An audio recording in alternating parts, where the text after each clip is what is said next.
Maraming salamat po, Inang Mel, sa napakagandang kapahayag na ito yung inilalagay ng Diyos po sa bawat puso natin.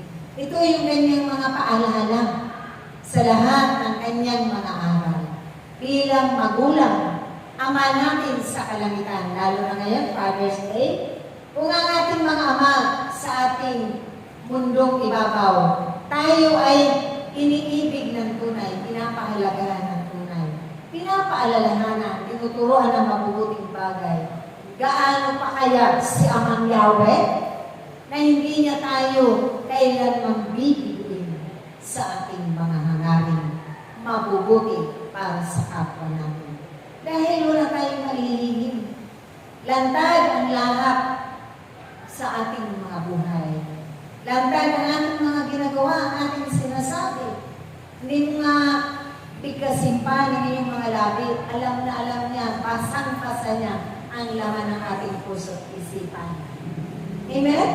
Kaya tayo ay magsumikap na lamang sumunod ng may kababaan ng kalooban na may kalakip na pag-ibig ang ating paggawa ng ating mga tungkulin.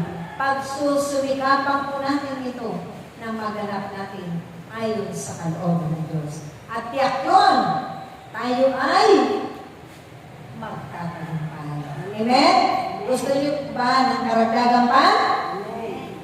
Amen. Tatawagin ko na muli ang isa pa na maghahayag tungkol sa paghahari ng Diyos. Ang ating butihing kapatid na nagmumula doon sa kabilang ibayo.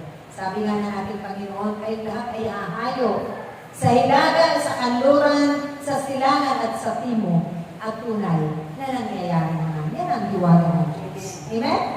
Dahil siya sabi mo, sa pamamagitan ng aking mga labi, ng aking dila, na pinuno niya ng kapangyarihan.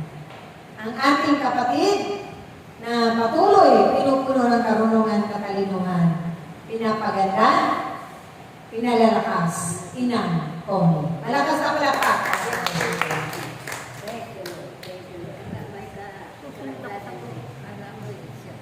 Punong-puno ng karagdagan ng biyaya.